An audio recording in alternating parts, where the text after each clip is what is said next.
바리새인과 사두개인들이 와서 예수를 시험하여 하늘로부터 오는 표적 보이기를 청하니 예수께서 대답하여 이르시되 너희가 저녁에 하늘이 붉으면 날이 좋겠다 하고 아침에 하늘이 붉고 흐리면 오늘은 날이 굳겠다 하나니 너희는 날씨를 분별할 줄을 알면서 시대의 표적은 분별할 수 없느냐.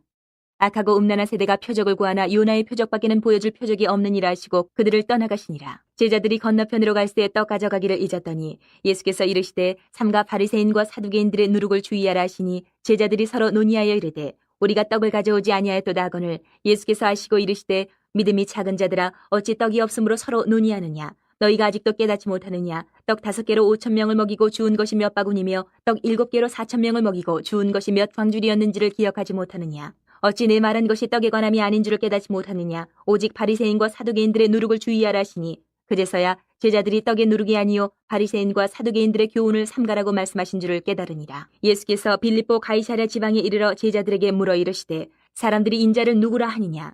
이르되 더러는 세례 요한 더러는 엘리야 어떤 이는 예레미야나 선지자 중에 하나라 하나이다. 이르시되 너희는 나를 누구라 하느냐. 시몬 베드로가 대답하여 이르되 주는 그리스도시요 살아계신 하나님의 아들이시니이다. 예수께서 대답하여 이르시되 바요나 시몬아 내가 복이 있도다. 이를 내게 알게 한 이는 혈육이 아니요 하늘에 계신 내 아버지시니라. 또 내가 내게 이르노니 너는 베드로라. 내가 이 반석 위에 내 교회를 세우리니 음부의 권세가 이기지 못하리라. 내가 천국의 열쇠를 내게 주리니 내가 땅에서 무엇이든지 매면 하늘에서도 매일 것이요 내가 땅에서 무엇이든지 풀면 하늘에서도 풀리리라 하시고 이에 제자들에게 경고하사 자기가 그리스도인 것을 아무에게도 이르지 말라 하시니라. 여기 오신 분들이 대부분 잘 왔다고 생각을 합니다. 맞습니까? 잘 오셨습니까? 여태까지 요양병원 몇 군데 가보시고 요양원도 가보시고 어떤 분들은 무슨 자연치유 하신다고 태백에도 가시고 뭐 어디도 가시고 하시다가 여기 오셨는데 다른 데로는 안 가세요. 그런 거 보아서는 잘 왔다 생각하시는 것 같아요. 잘 오셨습니다. 잘 오셨어요. 근데 그 어딘가로 갈 때 우리가 그냥 여기가 이렇게 있으니까 가지는 않아요. 무료로 운영이 되니까 여기 막 그냥 뭐 물밀듯이 몰려올 겁니다. 이제 큰일 났습니다. 전혀 안 그렇습니다. 전혀 물밀듯이 안 밀려옵니다. 왜냐하면 사람은 누구나 거기가 갈 만한 곳인지 아닌지 생각을 할 수밖에 없죠. 특히 아마노들은 자기 생명과 연관되어 있는데 함부로 갈 수 있겠습니까? 함부로 갈 수 없죠. 그러니까 자기가 갖고 있는 모든 지식을 다 동원해야 돼요. 음식을 어떻게 하는지, 또 예배는 어떻게 드리는지. 저한테도 이제 그런 걸 물으셔서 아주 제가 아예 홈페이지에 FAQ에다 올려놨어요. 제가 너무 창피하지만 학력이고 뭐고 다 올려놨어요. 이단 아니에요? 혹시 하려고 그래가지고. 저는 이런 신학을 또 공부했습니다. 총신 나오고 뭐 이렇게 했습니다. 이렇게 다 올려놨어요. 그걸 보고 판단하라는 거죠. 네. 아마노들이 치료법도 다양합니다. 제가 그래서 여기 우리 철칙 중에 하나가 자기 치유법을 남들한테 알리면 안 된다. 왜냐면 이상한 거 자꾸만 무슨 뭐 희한한 거 얘기를 해요. 이게 낫다. 근데 이제 한 뭐 4기까지 오신 분들 중에서도 그런 생각하시는 분들도 많이 있지만 이제 자기 치유법만 이게 딱 고집해서 가시다가 많이 힘들어지면 막 병원에서도 안 될 것 같다 이렇게 하면은 정신이 없어집니다. 내가 어떻게 해야 되나, 뭐라도 붙들어야 되는데 하는 막 이런 생각이 들어서 여기 이제 기도하러 올라왔다가 정신이 혼미해지시는 분들이 몇 분 있으셨어요. 지금까지. 그래서 그 정신을 혼미케 만들까봐 절대 치유법 얘기하지 마라. 얘기를 합니다. 그래서 하나님께서 치유하실 것을 믿으시기 바랍니다. 자기가 붙들고 있는 그 치유법을 붙들고 기도하면서 나아가는 거예요. 그게 여기에 원칙이에요. 딴 데는 이런 치유법 저런 치유법 이것만 해야 됩니다 얘기하지만 우리는 뭐 그거는 이제 당연히 하는 거고 거기다 플러스 하는 게 아니라 하나님께서 하시는 거고 거기에다가 이제 플러스 의사 선생님이고 또 치유법이고 이런 것들이 동원되는 거예요. 그래서 그것을 헷갈리지 않게 하려고 제가 이렇게 합니다.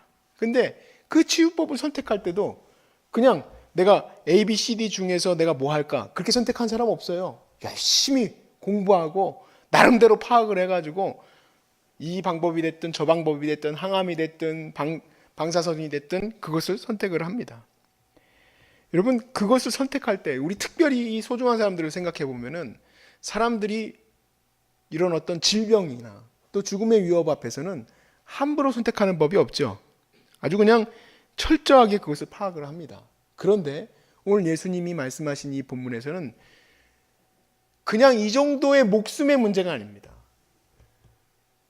우리 생명과 관련된 문제예요.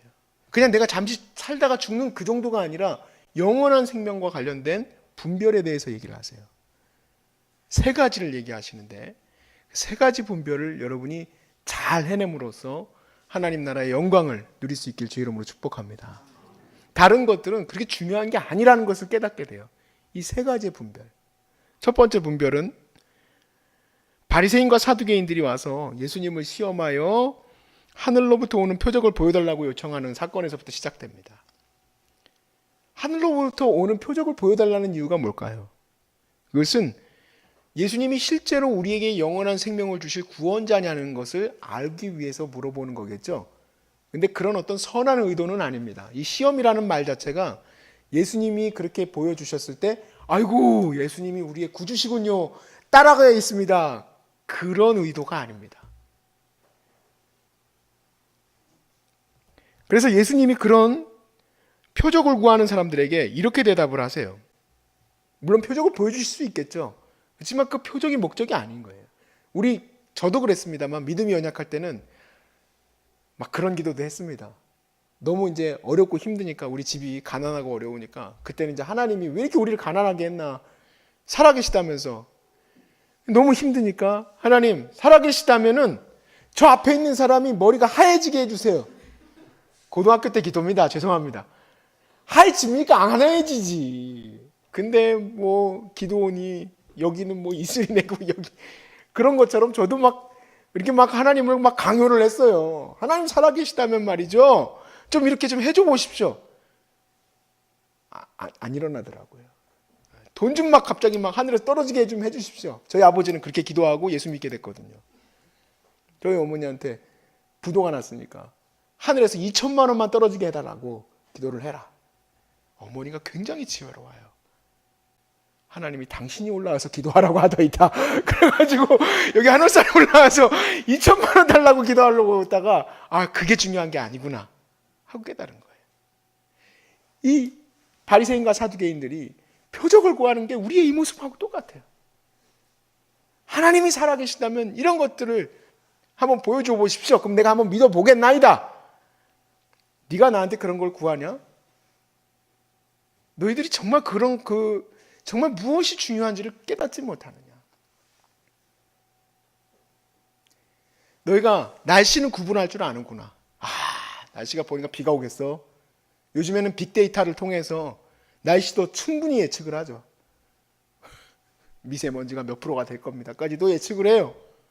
잘 안 맞기는 하지만 예수님도 그렇게 얘기하세요. 니네들이 날씨는 잘 구분할 줄 아는구나. 그런데 이 시대가 어떠한 시대인지 알지 못하느냐. 이 시대는 바로 메시아가 올 시대라는 거죠. 이 시대는 구원자가 와야 하는 시대라는 것을 성경 말씀을 통해서 깨닫지 못하는 얘기죠. 악하고 음란한 세대가 내게 표적을 구하나. 내가 너에게 보여줄 것은 요나의 표적밖에 없다. 요나의 표적은 주님의 십자가 사건이죠. 주님의 십자가 사건이 우리에게 얘기해 주려고 하는 게 뭘지를 보고도 모르겠느냐 라는 얘기입니다. 예수님께 세례 요한의 제자들도 동일하게 물었습니다. 이렇게 악한 마음을 가지고 온 건 아니었기 때문에 예수님께서 아주 잘 얘기를 해주셨죠. 요한의 제자들이 와서 예수님 당신이 진짜 메시아입니까? 물었을 때 예수님이 이렇게 얘기하셨어요. 내가 하는 일을 보고 믿어라. 예수님께서 하시는 일이 무엇입니까? 이사야서 61장 말씀 그대로 주 여호와의 영이 내게 내리셨으니 이는 여호와께서 내게 기름을 부으사 가난한 자에게 아름다운 소식을 전하게 하심이라. 나를 보내사 마음이 상한 자를 고치며 포로된 자에게 자유를, 갇힌 자에게 노임을 선포하며 여호와의 은혜의 해와 하나님의 보복의 날을 선포하며 모든 슬픈 자를 위로하되 무릇 시온에서 슬퍼하는 자에게 화관을 주어 그 죄들을 대신하여 기쁨의 기름으로 그 슬픔을 대신하며 찬송의 옷으로 그 근심을 대신하시고 그들이 의의 나무와 곧 여호와께서 심으신 그 영광을 나타낼 자라 일컬음을 받게 하려 하심이라. 예수님께서 병든 자들과 귀신 들린 자를 고치시는 것을 보고 세례 요한에게 그것을 보고 나를 믿어라 그랬어요. 나를 보고 내가 하는 일을 보고 시험에 들지 아니한 자는 복이 있다. 우리 그리스도인들은 예수님의 사역을 계속 끌어가는 사람들이에요. 지금도 많이 연약한 게 있지만 예수님을 우리가 어떻게 믿을까요? 세례요한처럼 선하게 물어오는 사람들에게 지금 현재 주의 제자들이 하는 일을 보고 주님을 믿으십시오 말할 수 있었으면 좋겠습니다. 가난하고 어렵고 힘겨운 자들이 세워지는 이 놀라운 현장을 보면서 주님이 살아계시지 않다면 이런 일들이 일어날 수 있겠습니까? 이 어려운 시대 속에서 무엇을 바라보려고 하십니까? 사랑하는 여러분, 우리가 이 마지막 시대에 정말 우리가 바라볼 수 있는 소망이 어디 있겠습니까? 마지막 시대라는 것을 누구나 깨달을 수 있었으면 좋겠습니다. 지금 이 시대는 어떤 다른 것에서 소망을 찾을 수 있는 시대가 아닙니다. 내가 이제 이렇게 과거에 우리 부모님 세대는 그랬죠. 그래, 내 자녀가 대학 가면은 나처럼 고생 안 하고 잘 살 수 있을 거야. 그렇게 대학 보내놨더니 그 다음 세대들이 어떻게 됐습니까? 45세가 정년퇴직입니다. 그리고 이 다음 세대, 그 다음 세대가 지금 맡고 있는 이 세대는 도무지 걷잡을 수 없는 세대. 나라도 희한하고 경제도 희한해지고 어려워진 이 시대. 두 번째로 예수님께서 구별하라고 말씀하신 것은 바리새인과 사두개인의 누룩을 주의하라고 말씀하셨어요. 12절 말씀에 보니까 그제서야 제자들이 떡의 누룩이 아니요 바리새인과 사두개인의 교훈을 삼가라고 말씀하신 줄 깨닫느니라. 제자들이 처음에는 누룩 얘기하시니까 바리새인과 사두개인의 누룩을 조심하라 하시니까 우리가 떡 안 갖고 가지고 문제가 생겼구나 하고 이렇게 극적극적대고 있었더니 그게 아니라 사두개인과 바리새인의 누룩이란 그들의 바로 뭐겠습니까? 그 위선을 말하는 거죠. 위선. 바리새인과 서두개인들이 말은 잘해요. 근데 그들의 거짓됨과 위선을 조심해야 한다라고 얘기하신 거예요. 이것이 우리가 분명히 구별해야 될 부분이라는 얘기인데 사실 이 부분에 대해서 이단들이 굉장히 많이 이 본문을 사랑하면서 씁니다. 왜냐하면 오늘날 정통교회를 봐라. 바리새인과 사두개인이에요. 저희들은 그러니까 저 정통교회를 봐라. 저 위선, 저 거짓 그것이 이렇게 신랄하게 드러나지 않았느냐. 그들의 누룩을 조심하십시오. 맞습니다. 사실은 거기에 대해서 내가 자유롭지가 못해요. 그게 무슨 말이냐. 교회가 얼마나 거룩한데 라고 얘기를 못해요. 그런데 여러분 오해는 하지 마십시오. 바리새인과 사두개인의 누룩을 조심하라는 것은 위선을 얘기한 거지 이단들이 말하는 것처럼 말씀 전체를 흔드는 게 아니에요. 예수님께서 바리새인과 사두개인들의 위선을 조심하라고 하신 것이 율법은 잘못됐다고 얘기하는 게 아니죠. 그 가르침이 잘못된 게 아니에요. 하나님의 말씀의 선포가 잘못된 게 아니에요. 그 위선이 잘못된 거예요. 그 마음이 잘못된 거예요. 동일하게 우리가 가르치고 있는 이런 말씀이 바르죠. 하나님의 진리를 선포하고 있죠. 그런데 내 자신이 그 위선 가운데 있는지를 분별할 수 있어야 되지 않겠습니까? 이 마지막 시대에 주님이 이 땅 가운데서 그래 지금은 시간이 없구나. 지금은 예수님의 은혜를 붙들어야 되는 소망밖에 없구나. 이것을 구별할 수 있어야 되는데 그걸 구별한 사람들은 이제 내 자신 안에 있는 이 위선도 분명하게 분별할 수 있어야 될 줄로 믿습니다. 그 사람은 생명을 붙든 사람이에요. 이 시대가 태평성대의 시대다. 천만에요. 이 시대는 마지막 시대. 말세예요. 말세. 첫 번째를 분별할 수 있었다면 두 번째 내 자신의 위선을 분별할 수 있기를 바랍니다. 하나님 앞에서 내가 얼마나 거짓되고 잘못된 존재인지를 깨달아 알아서 이 거짓을 주님 앞에서 회복시켜 놔야 됩니다. 이것이 주님의 종말 속에서 살아가는 그리스도인들의 모습이에요. 그러지 않으면 주님이 비판하신 대로 주여 주여 하다가 천국문 앞에서 울며 슬피 이를 갈며 있을 수도 있습니다. 내가 목사 아니라 목사 자격증 100개를 따고 있어도 소용없어요. 내가 예수 믿는다고 말은 하면서 거짓된 삶만 살았다면 주님이 가장 싫어하는 위선자 아닙니까? 그러지 않도록 내 자신이 분별되어질 수 있기를 바랍니다. 세 번째 분별은 예수님께서 그리스도시요 살아계신 하나님의 아들이심을 분별할 수 있는 겁니다. 여러분 다 분별된 줄로 믿습니다. 13절 말씀에 보시면 빌립보 가이사랴라는 곳이 나오죠. 빌립보 가이사랴에 가시면 거기에 판니아스라는 곳이 있습니다. 이스라엘 혹시 여행 가실 수 있으면 아마 거기는 반드시 들리는 곳이에요. 마치 청평에 오면은 거의 대부분 소중한 사람들이 와봐야 되겠죠? 그런 것처럼 판니아스라는 곳에 가게 됩니다. 판니아스라는 말이 뭐냐면 신들의 박람회 장소예요. 그래서 온갖 신들이 너무너무 화려하고 멋지게, 지금은 이제 가보면 그런 건 없어요. 근데 막 멋지게 있는데 그 많은 신들 앞에서 초췌하신, 아주 그냥 여리여리하신 예수님께서 너희는 나를 누구라 하느냐 물어보시는 거예요.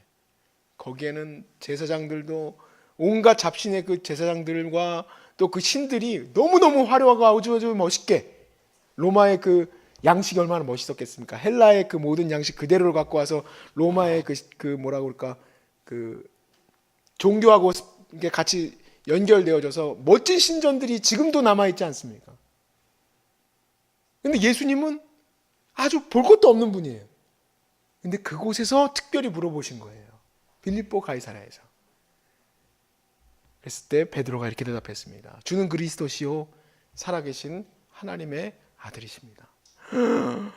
야, 네가 어떻게 그런 얘기를 하느냐. 그래서 거기 가시면요, 대형 판니아스에 가시면 대형 팽이가 하나 있어요. 그래서 그걸 굴리시면은 전 세계에 있는 말들로 주는 그리스도시요 살아계신 하나님의 아들이십니다가 이렇게 나와요. 모래에 이렇게 돌리시면 프랑스 말도 나오고 영어도 나오고 한국말도 나오고 다 나와요. 그렇게 굉장히 중요한 고백이에요. 주는 그리스도시요 살아계신 하나님의 아들이십니다. 여러분, 이 고백이 나오는데 사실 그때 당시에 따르던 제자들은 학자들이 아닙니다.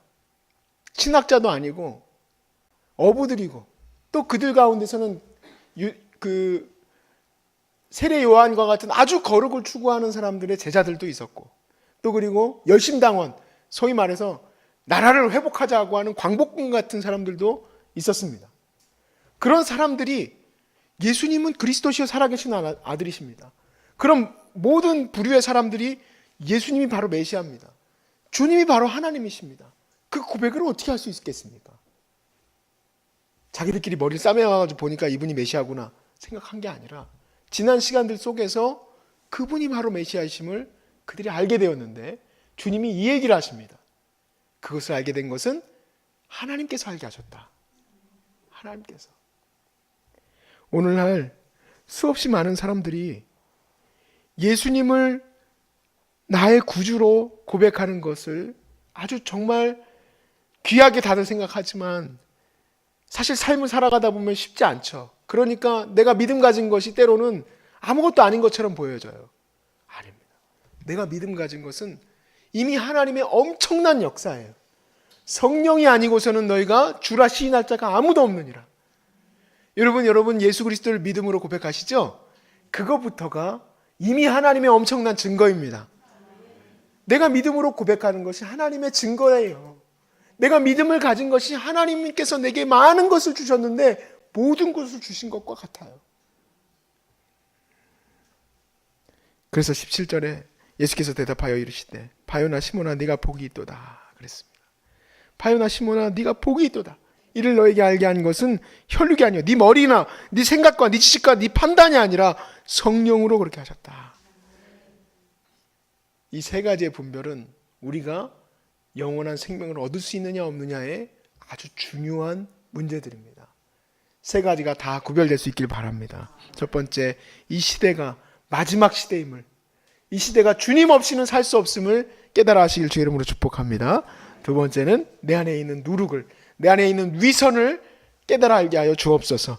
세 번째는 왕 되신 주님을 깨달을 수 있도록 도와주시옵소서.